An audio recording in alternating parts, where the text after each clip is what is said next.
Hey everybody. Today we're going to be talking about operating profit. So a couple of things I'd like to do is I'd like to kind of give you an idea of some financial terms that they use to discuss operating profit. And one of them is called EBIT, right? So EBIT is earnings before interest and taxation.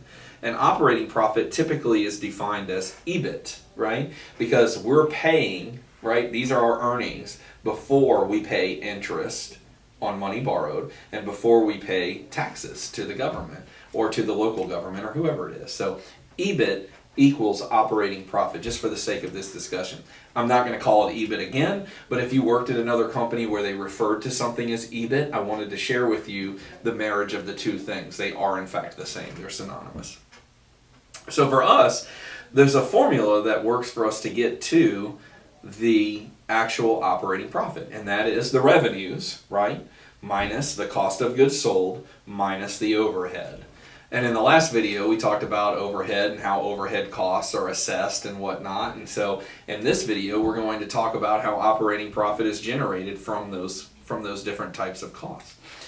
So understanding that in the previous sections we discussed revenues and cost of goods sold and finally overhead, now we're at a place where we can talk about what operating profit is. And to give it the proper context, operating profit is the money that is made from operations, from company operations, right? So, for instance, and I'll give you an example, company operations equals I sold carpet, I installed carpet, I warehoused it, all that other stuff, right? That's the money that's made from the company's operation. That's operating profit. However, there are monies that the company could make from other things. Like the company could invest money in somebody or some person or some activity and make money. Well, those aren't operating profits, right? Those would be investment profits. And that's different. This is operating profit. Operating profit is what you deal with on a day-to-day basis. Investment profits are profits that I might have to deal with from here and there. You don't have to worry about those. Operating profits are where you actually make an impact. So there's a lot of debate around the world right now about whether or not the word profit is a good word or a bad word. And I believe that profit is the catalyst to every good thing that we do in our lives. And I know that's going to seem weird, but it's true, right? Profit allows us to live the life that we want to live. And that's very, very, very, very important because, if you're the type of person that wakes up every day and you're like, how do I make the world a better place? You and I both are aware that that is made through some form of a gift. And that gift could be your talent, your time, it could be your money, it could be one of those three things. But ultimately, all of those things have a value associated with them, right? Your talents have a value. If you're an artist and you paint something for somebody, it has a value. Now, if you give it to them, that's okay. But there is a value associated with the time that you spent doing that and that talent level, as well as your actual time. You exchange your time for money by exchanging to have a job to come. So without profit, it would be very difficult for you to be able to do those things that you do that change the world to be the world that you want it to be. So profit assists us in our daily lives. And it's one of the singular focuses of an organization. Obviously, you know that without profit, we become a charity, and I don't want to be a charity. If I wanted to be a charity, I would have went into the charity business, and there is a business for that. But we can't create forward momentum in the lives of our employees if we don't have profit. And so a couple of examples of what I'm talking about there is that without profit, it's hard to invest in more employees to make work better.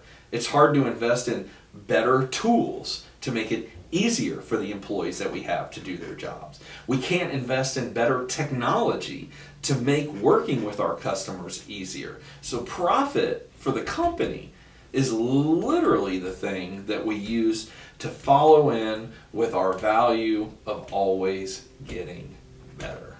Without profit, we would be unable to get better. So, how do we go about getting it, I think, is the big question. And this is the part that business leaders spend most of their time trying to figure out. And there are two major philosophies that I wanted to share with you about generating profit. And I'm going to share with you the philosophy that Dalton Carpet is going to use. So the first philosophy is probably the most popular in our society, and that philosophy holds that reducing the cost of products and services that you sell and not changing the price to the customer increases the product, right? They call that buy low, sell high. Okay?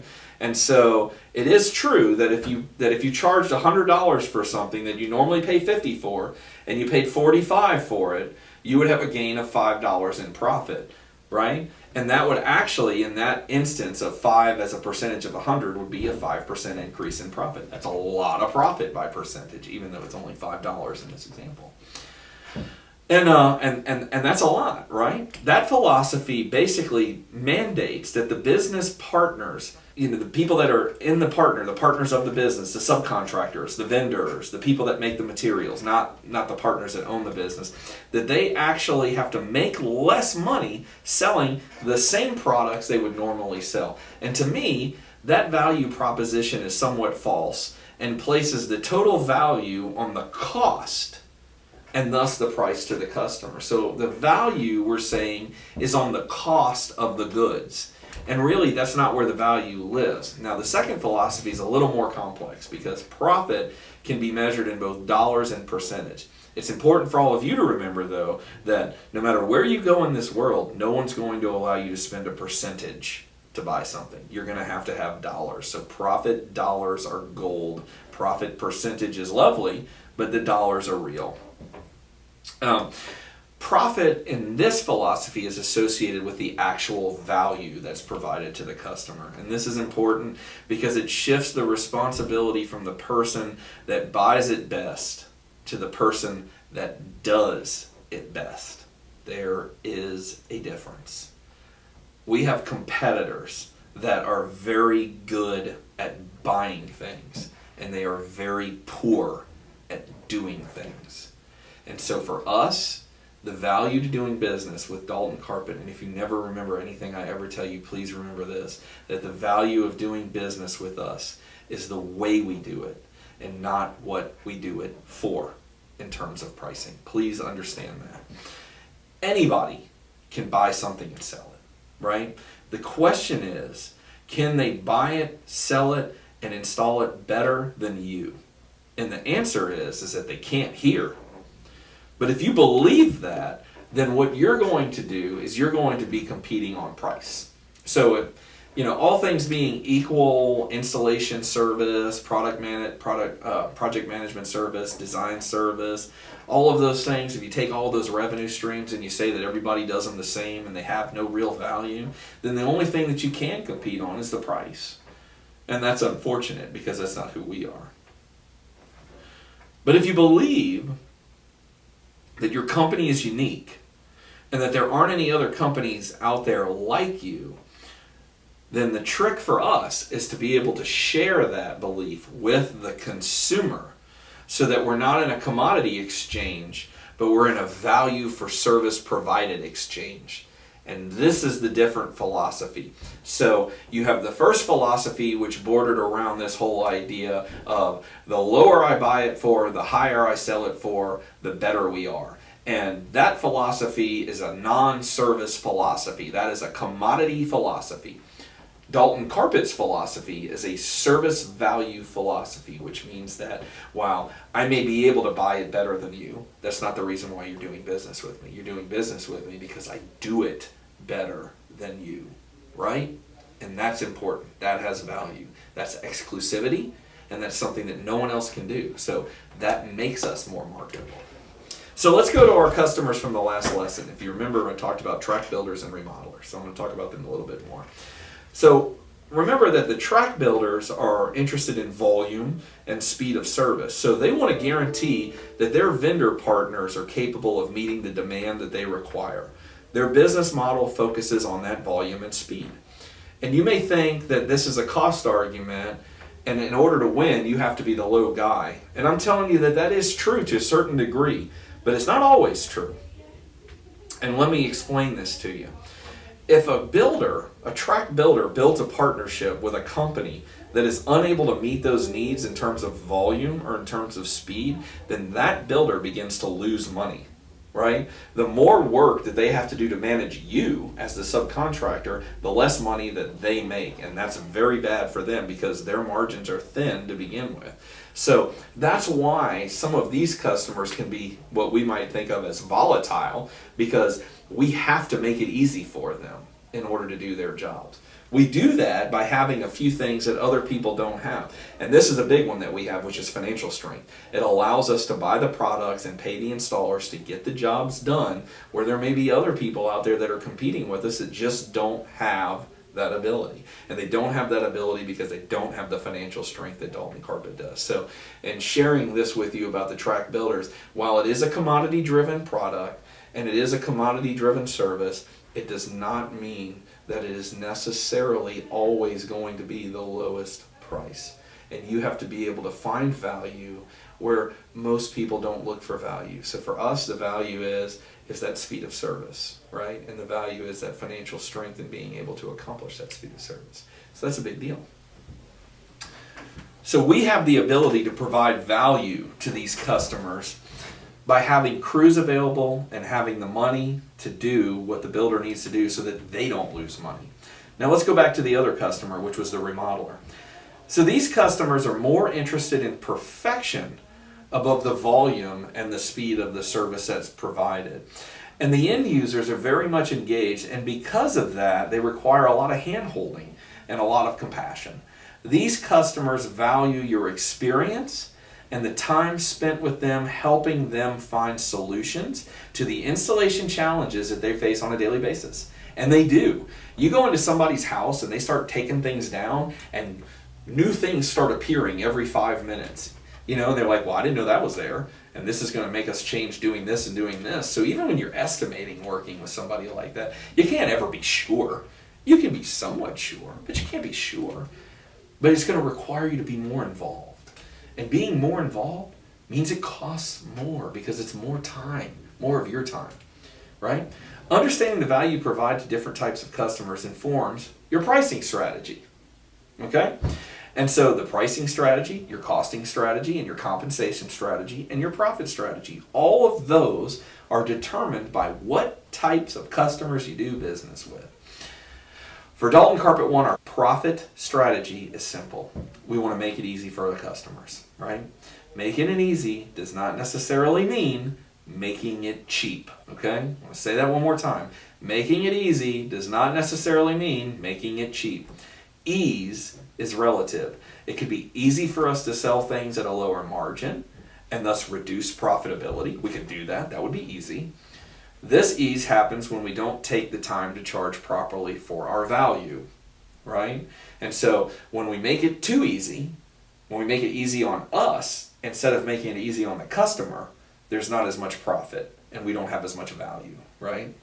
So the pricing strategy for this customer requires us to increase the price to be able to make it easy for them, right? The price is higher, the easier it is. So when we say something like making it easy, what we're really saying is they do less work.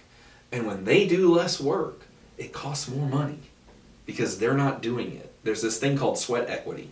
And people use this term, they say sweat equity. These house flipping shows, you see them. And sweat equity is whenever the person who's the investor does the work themselves, right? Well, for us, the true investor doesn't just want to be flipping one house at a time. They want to be flipping 10. And in order for them to flip 10, they can't possibly be putting the trim up in each one of these houses. So they have to hire people. And by hiring people, they get to spread their investment out further. They make more money. But it doesn't mean that we do it cheaper. It actually costs more for us to give them the opportunity to make more money. We have to be doing that. But it's awesome because we get to set the type of market depending on who the customer is. And this is great because what we get to do is we get to look at that customer type and we get to say, this is how much service we're going to provide, and because of that, this is how much it's going to cost. So doing the easy thing, that's really what causes the margin to go down. Doing the harder thing keeps the margin where it should be, and it provides the value to the customer. So when we make it easy for the customer. That doesn't necessarily mean we make it easy for us. Now, my job is to make it easy for us to make it easy for the customer. Thus, we're having these conversations. I'm trying to help.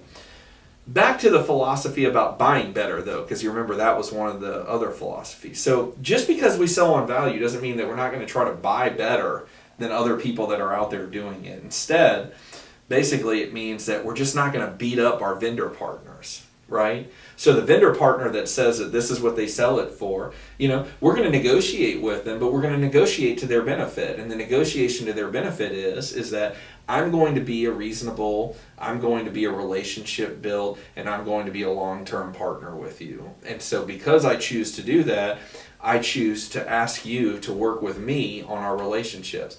When you're beating people up, you're telling them, I'm not going to buy from you unless you do this or this. I'm not saying that. I'm saying I'm going to buy from you. I'm going to be loyal to you, and I'm going to treat you good, but I need you to treat me good as well. And there will be times where I'm going to ask you for something, right? And that's okay, but it's not going to be every time. What we need to do as a company in order to generate more operating profit would be to be able to stack purchases. That would be one way that we could reward our vendors by being loyal to us, is making it easier for them to do their jobs. And by making it easier for them, our vendors, to do their jobs, guess what happens? It doesn't cost as much. And when it doesn't cost as much for them to do their jobs, then we get more profit. So you see this value position kind of sets at a V like this, V for value, right? On the one hand, you have you making it easier for the customers, meaning they do less work, you make more money. On the other hand, you have you making it easier for your vendor partners, right? And your vendor partners, by making it easier for them to do what they need to do for you, they reduce the cost to you. And when those two things marry down here at the V, what's generated is that operating profit. And so for us, for Dalton Carpet, while it can't just be one philosophy of buying cheaper, it's got to be a philosophy of providing value to all, so that all have a reason to do business with us. And when we do that and we make it easy for not only the customer but for the vendor as well, then we increase our operating profit, and it makes it easier for us to do the same amount of business with less customers, which increases, on today's scale, our profitability, which gives us the opportunity to have more people work for us with better benefits and increase our work-life balance. And as I told you earlier, that's one of my main missions in running this organization, is to give people the opportunity to live the lives that they want to live, but it requires intentional strategy. So thanks for paying attention. There'll be one more video on net profit, which will be where we talk about taxes. So look forward to seeing you. Bye.